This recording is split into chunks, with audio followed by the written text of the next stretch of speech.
Saúdo a todos com a graça e a paz do Senhor Jesus. Saúdo aos nossos visitantes, em especial, sejam muito bem-vindos. Eu sou o pastor Rafael, auxiliar do reverendo Joia, que está sentadinho aqui na frente. E ali na porta teremos a oportunidade de cumprimentar aos irmãos. Meus irmãos, abramos nossas Bíblias no livro do profeta Jonas, capítulo 3. Bem, estamos aqui dando continuidade a essa breve série no livro do profeta Jonas, né? Chegamos à metade e um momento marcante, uma virada marcante aqui no livro do profeta Jonas, como nós vamos trabalhar essa noite. Então, Jonas, capítulo 3, assim diz a palavra do Senhor. Veio a palavra do Senhor segunda vez a Jonas, dizendo: Desponte e vai à grande cidade de Nínive e proclama contra ela a mensagem que eu te digo.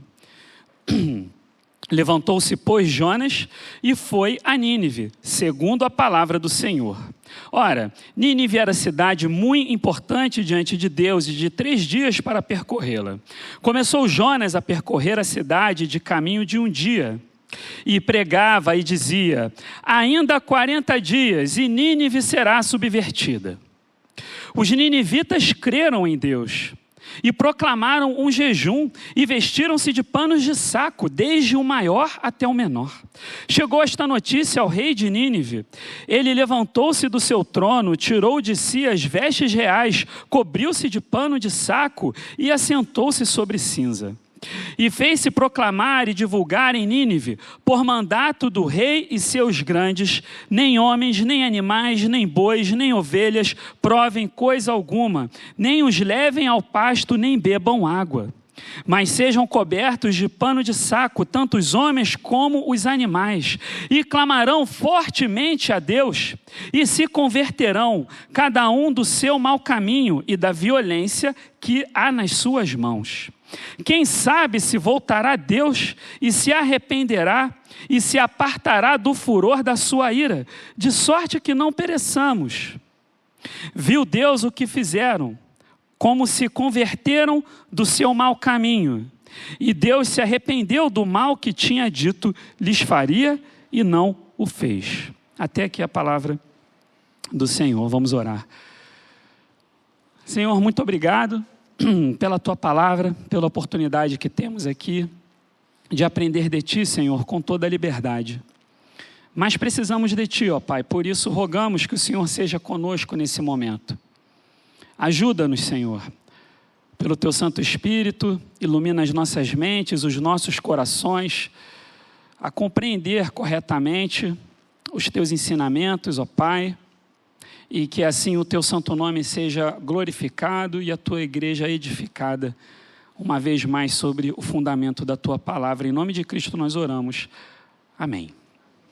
Meus irmãos, nós terminamos o capítulo 2 de Jonas, né? Se vocês atentarem aí para o verso 10 do capítulo 2, com o grande peixe vomitando Jonas na terra, devolvendo a terra, depois de 3 dias no ventre do grande peixe. E o que aconteceria com esse profeta fujão? É muito interessante como começa o capítulo 3. Existe aqui uma virada no livro de Jonas. Então tem uma divisão muito clara entre os capítulos 1 e 2 e os capítulos 3 e 4. E essa divisão é marcada por palavras muito semelhantes no início do capítulo 1 e no início do capítulo 3. Observe lá o capítulo 1. Veio a palavra do Senhor a Jonas, filho de Amitai, dizendo: Desponte, vai à grande cidade de Nínive e clama contra ela, porque a sua malícia subiu até mim. Quase as mesmas palavras são repetidas no capítulo 3. Volte aí para o capítulo 3, verso 1. Veio a palavra do Senhor, mas olha o detalhe, segunda vez a Jonas dizendo, novamente: Desponte, vai à grande cidade de Nínive. Outra vez proclama contra ela a mensagem que eu te digo. Mas diferentemente do que aconteceu anteriormente, quando nós lemos que Jonas sim se dispôs, 1:3, mas para fugir da presença do Senhor para Tarsis, agora no capítulo 3, no verso 3, nós vemos: Levantou-se, pois, Jonas e foi a Nínive, segundo a palavra do Senhor. Então aqui é uma virada nesse livro. Primeiro, o profeta Fujão desobedece ao Senhor, vai para Tarsis. Deus o disciplina. Nós estudamos aqui o que acontece nos capítulos 1 e 2. Finalmente Jonas se arrepende, Deus derrama sua graça, o grande peixe, obra da graça de Deus para salvar Jonas do afogamento, e aí Jonas é vomitado na terra e vem a palavra do Senhor segunda vez, dando uma segunda chance ao profeta Fujão. Por isso o nosso tema para hoje é um novo começo. O nosso Deus, muitos gostam de dizer, né? É o Deus da segunda chance. Talvez esse seja um texto que balize aí essa afirmação. Um novo começo. Jonas teve uma nova oportunidade. E quando a gente olha para esse novo começo do profeta Jonas, nós identificamos em primeiro lugar que Deus se esquece dos nossos pecados. Nós vemos isso nessa primeira parte, né, dos versos 1 a 4. Na verdade, os 3 primeiros pontos do sermão são todos nesses versos aqui. E o último nos versos 5 a 10.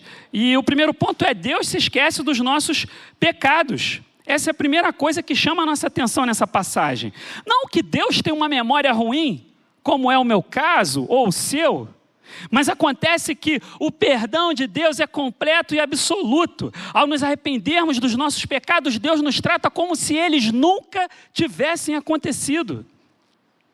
Muitas vezes, é claro, nós sabemos, as consequências do pecado ficam. Nós precisamos lidar na nossa vida, nesse mundo caído, com as consequências das nossas escolhas pecaminosas. Mas diante de Deus, a culpa do pecado é afastada de nós tanto quanto o leste está distante do oeste. Diante de Deus, não há mais pecado, não há mais culpa quando Ele nos perdoa. Veja o caso de Jonas. Ele desobedeceu a Deus, ele se afastou de Deus, ele tentou fugir de Deus. Em suma, virou as costas para o seu Criador e Salvador. Isso é gravíssimo. Enquanto nesse estado, Jonas foi atribulado pela disciplina de Deus. Afinal, nós sabemos bem que o nosso Senhor Deus é um Pai que Deus corrige a quem ama e açoita todo filho a quem recebe. Hebreus 12, 6, citando uma passagem de Provérbios. Então Deus, como um pai que ama o seu filho, e quando o seu filho desobedece, o disciplina para que ele corrija o seu caminho. Foi assim com Jonas. Então Jonas reconhece o seu erro, se arrepende, no fundo do mar, na boca do abismo, clama ao Senhor por misericórdia, e Deus o resgata. Do ventre do abismo, Deus o restaura. E agora, como se nada tivesse acontecido. Quanta coisa Jonas aprontou, gente. Pegou um navio para Tarsis. Colocou em risco a vida dos marinheiros. Foi jogado no mar. Já ia morrendo. Deus manda um grande peixe resgatá-lo. E aí, Deus vem e comissiona Jonas com a mesma missão de antes. A mesma missão que apareceu lá no capítulo 1 que a gente acabou de ler, comparando com o capítulo 3. Como se nada tivesse acontecido. Essa é a promessa da Escritura, meus irmãos. Quando diz lá em Isaías 43, 25, eu mesmo, sou o que apago as tuas transgressões por amor de mim, e dos teus pecados não me lembro. Eu mesmo sou o que apago as tuas transgressões por amor de mim, e dos teus pecados eu não me lembro. É por isso que Davi, quando ora e depois escreve o Salmo 51, diz o seguinte: compadece-te de mim, ó Deus, segundo a tua benignidade. Não é segundo a minha justiça, eu não mereço. Compadece-te de mim segundo a tua benignidade, ó Deus. E segundo a multidão das tuas misericórdias, novamente, apaga as minhas transgressões. Nós podemos orar assim, meus irmãos, porque Deus não é como nós. Deus não guarda rancor contra nós. Ele simplesmente não guarda mágoas contra essas pessoas que se humilham, lhe pedem perdão por intermédio de Cristo. Nós sim, muitas vezes temos dificuldade em perdoar.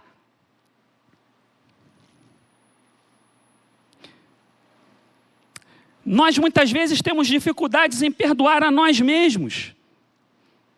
Às vezes a gente guarda mágoas, guarda rancor do próximo, mas às vezes quando nós falhamos, a gente também não se perdoa, nós temos dificuldade em lidar com os erros do passado. Só que Deus não tem esse tipo de problema. Ele apaga as nossas transgressões, Ele não se lembra mais delas. Ele se esquece completamente dos nossos pecados.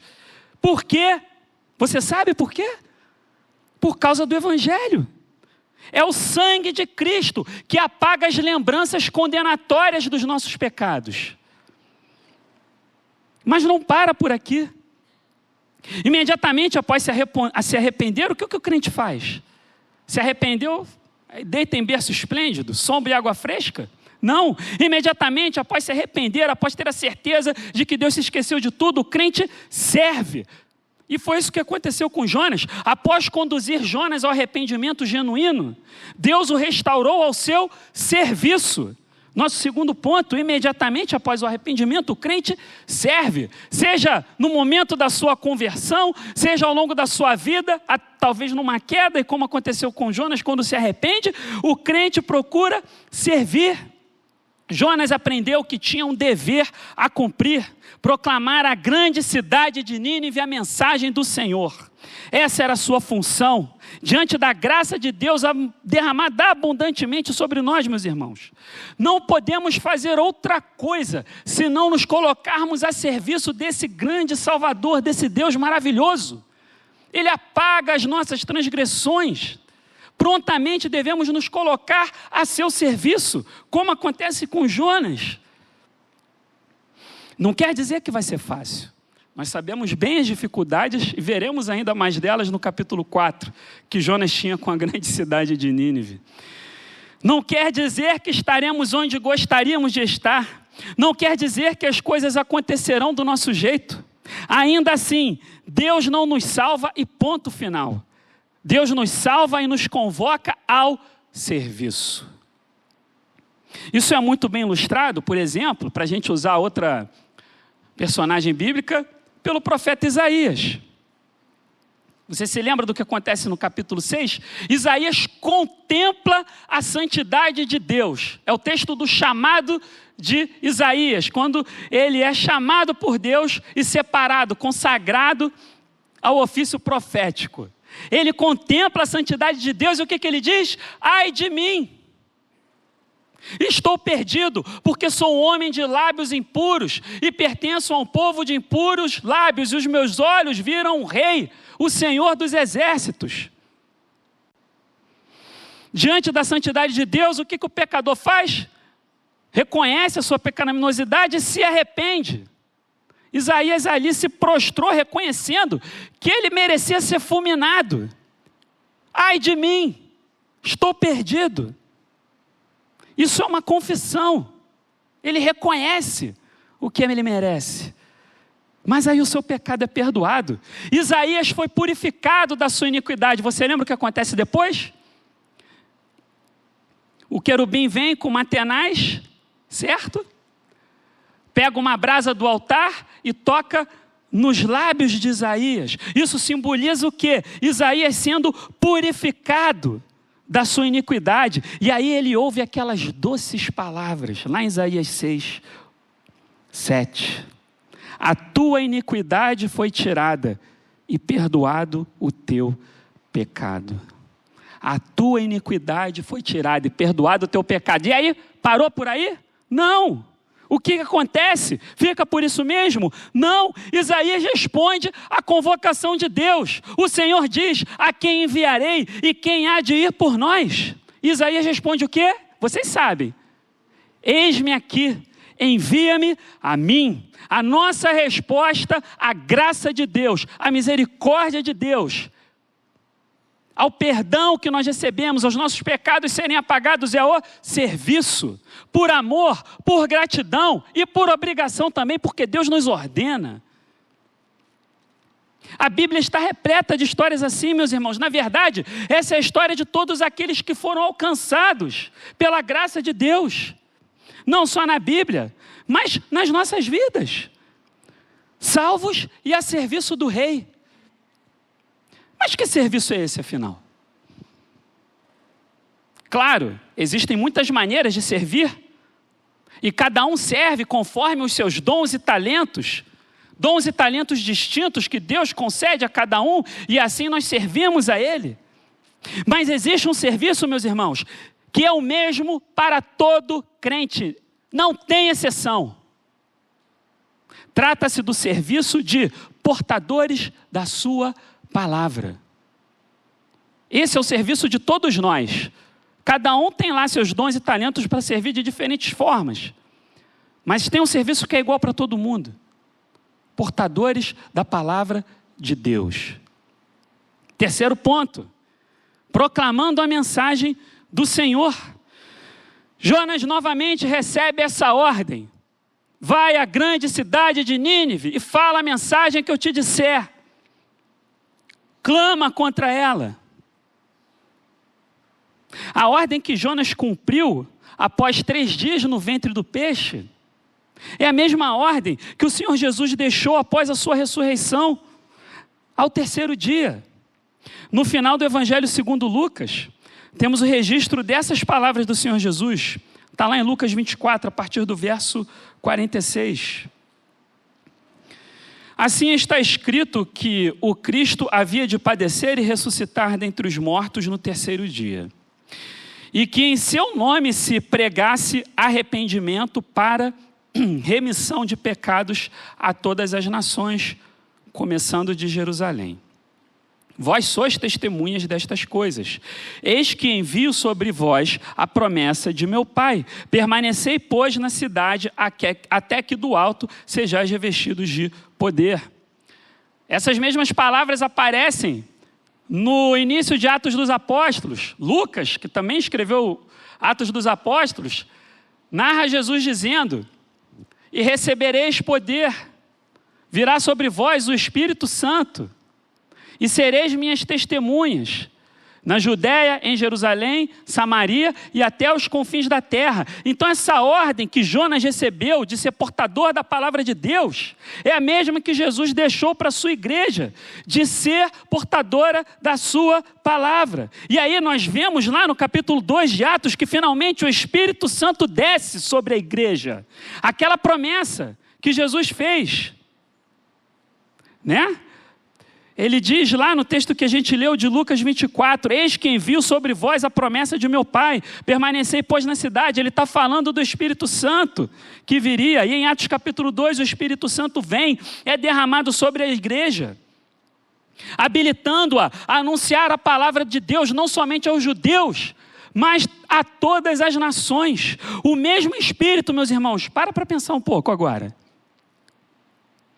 O mesmo Espírito que habilitava os profetas do Antigo Testamento, hoje nos habilita a anunciar a palavra de Deus. Lá, eles recebiam uma revelação diretamente do Pai para anunciá-la. Isso não é o nosso caso hoje. Hoje, tudo que aprove a Deus revelar já está aqui. E são as maravilhas de salvação presentes nesse livro que nós anunciamos. E é o mesmo Espírito que habilitava os profetas que nos habilita. Todos nós, portanto, temos o dever de anunciar o Evangelho ao redor do mundo ou do outro lado dessa rua.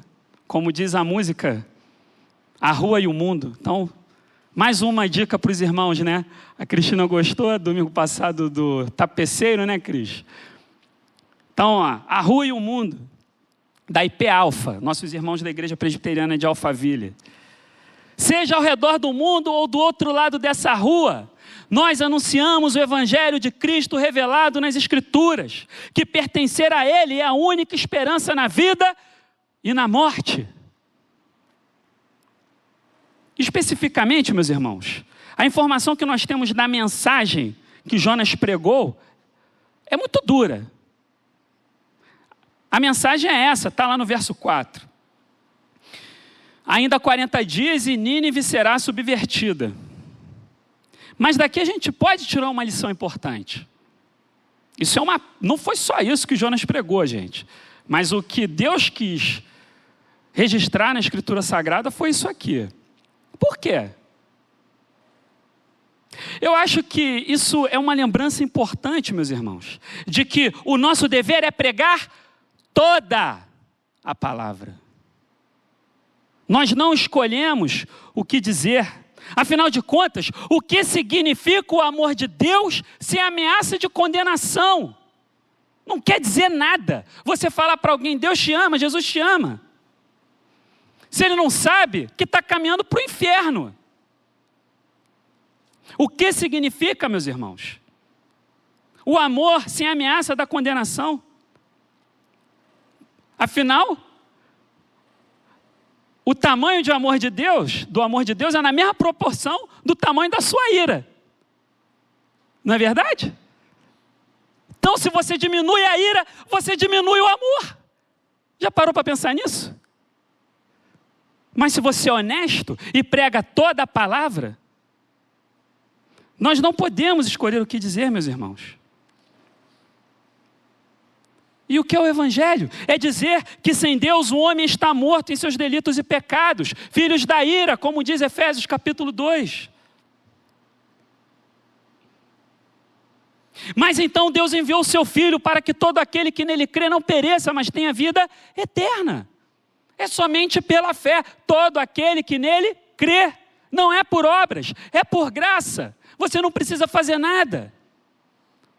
Nós não merecemos.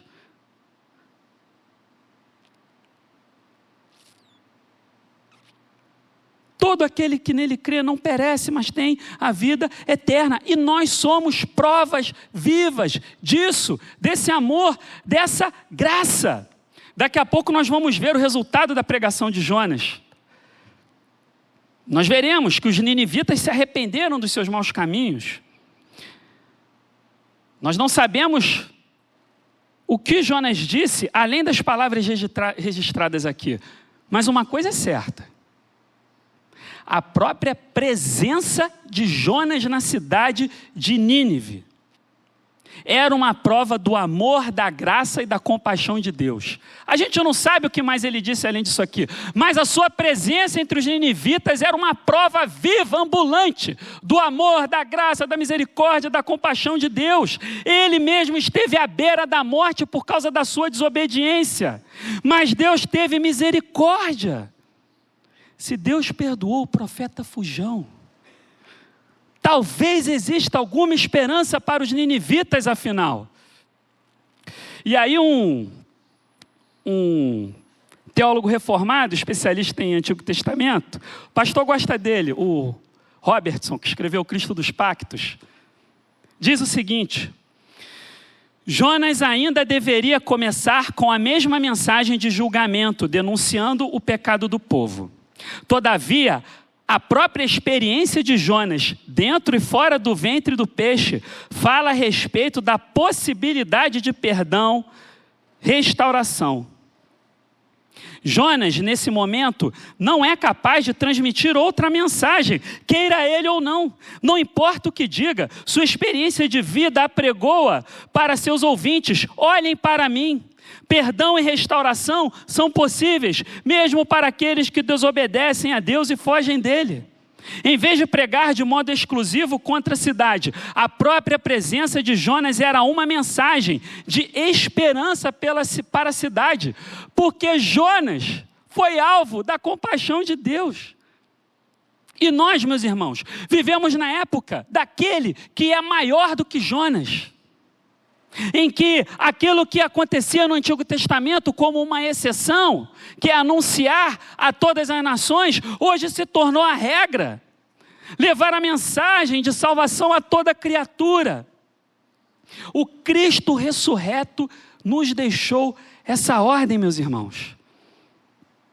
Ainda que inicialmente Jonas tenha ido falar apenas do juízo, ele era uma prova viva da misericórdia de Deus.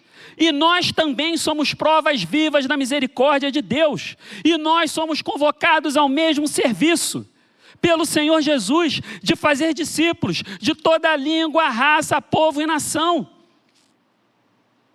Nós temos essa mesma comissão que Jonas recebeu como uma exceção no Antigo Testamento de outro povo, outro país, outra cidade. Jesus deixou para nós.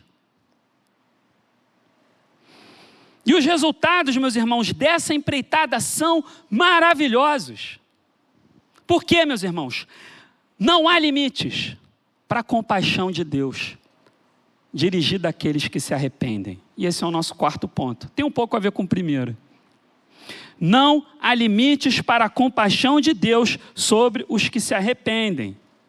Nós lemos que, em resposta à pregação de Jonas, os ninivitas, do maior ao menor, ou seja, do mais nobre ao mais insignificante, do mais rico ao mais pobre, toda aquela cidade creu em Deus.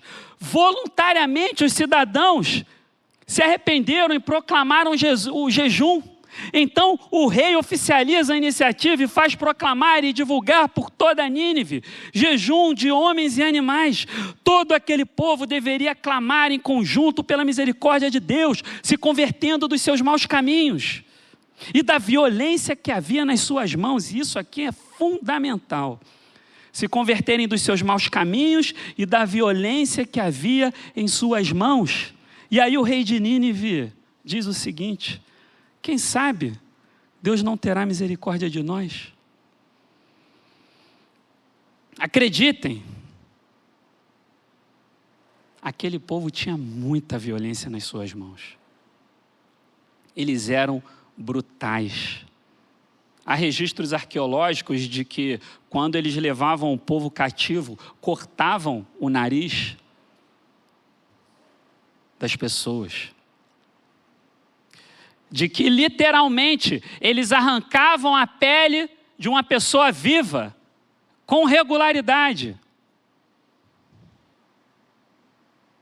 Lembre-se que o livro de Jonas começou com Deus dizendo que a maldade dos ninivitas subiu até ele. Está lá no capítulo 1. Aí Jonas prega e o que acontece? Eles se arrependem. Não há limites para a compaixão de Deus. E quanto mais Jonas pregava, eu fico imaginando Jonas andando pela cidade pregando. Mas ele devia ficar atordoado ao perceber que as pessoas realmente estavam acreditando. O trabalho de Jonas, meus irmãos, era só esse, o anúncio. Talvez ninguém se arrependesse. Talvez alguns se arrependessem. Talvez todos se arrependessem, como aconteceu, mas o resultado não caberia a Jonas. Assim somos nós. Nós anunciamos o Evangelho, mas o resultado pertence ao Senhor. Em Nínive, é verdade, algo maravilhoso aconteceu. Uma comoção generalizada, nos mostrando que Deus não faz distinção. Todo tipo de gente que havia em Nínive alcançada. Nós precisamos nos lembrar disso, meus irmãos. A oferta do Evangelho que fazemos é a todos, sem distinção. Deus tem poder para salvar do mendigo ao jovem bem-sucedido, do político de notoriedade e influência ao traficante de drogas. Deus tem poder para salvar todo tipo de gente, até esse povo aqui, brutal. Aquelas pessoas creram em Deus e não em Jonas. Esse detalhe é importante no verso 5. Os ninivitas creram em Deus. Não confie na força do seu argumento, nem nos seus poderes de persuasão para convencer as pessoas. Foi o poder da verdade de Deus que tocou os corações. Nunca espere até se sentir confiante para falar de Cristo. Fale mesmo quando você não tiver confiança. Sabe por quê? Não é só a confiança ou falta dela. É Deus agindo através de você que converte. É em Deus e em sua verdade que as pessoas creem. Somos apenas instrumento. Isso nos conforta, meus irmãos. A soberania de Deus na salvação nos conforta quando nós anunciamos a verdade de Deus, porque a gente sabe que não depende de nós. A gente cumpre o nosso dever e depende dele. Nós temos essa graça, esse privilégio dele fazer através de nós essa obra. No verso 9 nós vemos que o rei tinha esperança de que Deus pudesse ter compaixão da cidade. Interessante, né? De onde ele tirou essa ideia? Que Deus poderia ter compaixão da cidade de Nínive? Certamente não era do seu próprio conceito acerca de Deus, eram pagãos. Tampouco a partir da sua maneira de lidar com as pessoas. Já falei, cortavam os narizes, arrancavam a pele da pessoa com a pessoa ainda viva. Eu mencionei isso há pouco. De onde ele tirou essa ideia que Deus poderia ter compaixão se os ninivitas se arrependessem dos seus pecados, se convertessem dos seus maus caminhos? Ora, de Jonas, como eu já disse, ele era um sinal ambulante da graça de Deus, como nós já dissemos. Jonas incorporava a mensagem de Deus ser compassivo. Essa relação entre a compaixão de Deus dirigida a Jonas e aos ninivitas vai ficar ainda mais clara no capítulo 4. Essa é a grande temática do livro, agora eu posso começar a falar, porque no próximo a gente encerra. E o capítulo 4 evidencia isso. É o que? A compaixão de Deus. Por agora, meus irmãos, pensemos na misericórdia de Deus. Misericórdia essa que ele já teve relativamente a Jonas. Esse homem que fugiu, que não demonstrou nenhum amor pelos ninivitas, por que Deus deveria amá-lo? Por que Deus deveria salvá-lo? Talvez de fato o seu lugar fosse no fundo do mar. Ainda assim, Deus o levantou. Ele não se levantou, Deus o levantou, e a sua presença em Nínive era a prova da compaixão de Deus. Depois esse amor que Deus derramou sobre Jonas é estendido aos ninivitas. Como pode ser isso? Eles eram piores do que Jonas. Eles brutalizavam as nações da terra. O próprio rei admitiu que deveriam se arrepender da sua violência. E de fato eles se arrependeram. Deus vê esse arrependimento e suspende o juízo que tinha prometido. Verso 10, viu Deus o que fizeram, como se converteram do seu mau caminho, e Deus se arrependeu do mal que tinha dito lhes faria e não o fez.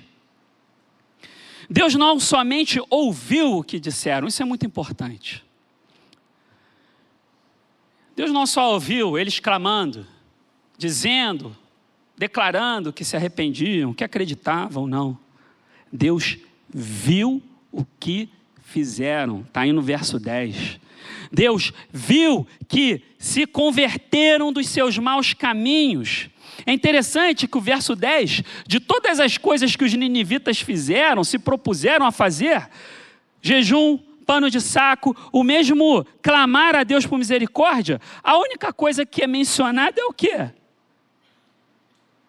Como fruto do arrependimento, que eles deixaram de praticar a maldade que, em primeiro lugar, acendeu a ira de Deus contra a cidade.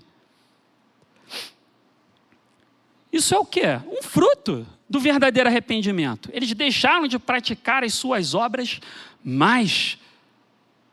Quando há novo nascimento, quando há nova vida, não tem como você ser a mesma pessoa que você era antes. Deus viu isso nos ninivitas. E aí essa expressão, que Deus se arrependeu, não deve nos causar estranheza, meus irmãos. A ideia aqui, na verdade, é que Deus teve compaixão. O termo poderia ser traduzido como sentir pena, como ter compaixão. Nós sabemos, vocês já devem ter ouvido, o reverendo Joia fala bastante disso, que a Bíblia muitas vezes atribui formas humanas a Deus. Fala que Deus tem ouvido, Deus tem mão, Deus tem olho, mas Deus é espírito.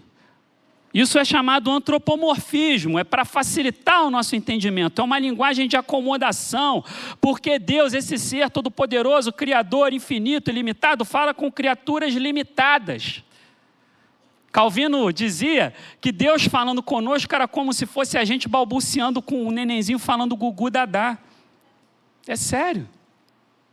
E aí a mesma coisa acontece quando sentimentos humanos são atribuídos a Deus. Isso é o que? Antropopatismo. Antropomorfismo, forma. Antropopatismo, sentimento.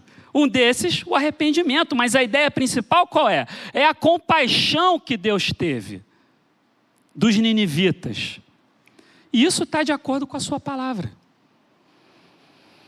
Jeremias, capítulo 18, versos 7 e 8. Olha só como Deus procede com as nações. Vê se não foi exatamente isso que aconteceu em Nínive. Jeremias 18, 7 e 8.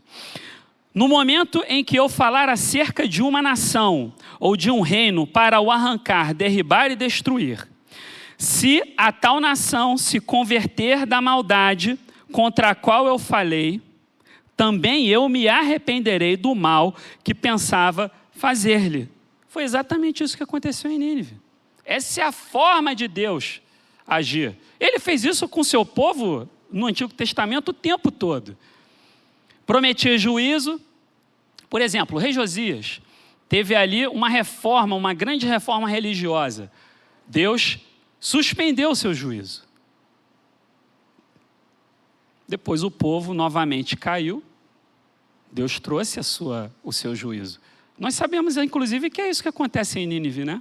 Alguns anos mais tarde. Mas essa geração foi poupada, porque eles se converteram dos seus maus caminhos. Deus viu que os ninivitas se converteram de sua maldade e teve compaixão, poupando-os do seu julgamento iminente.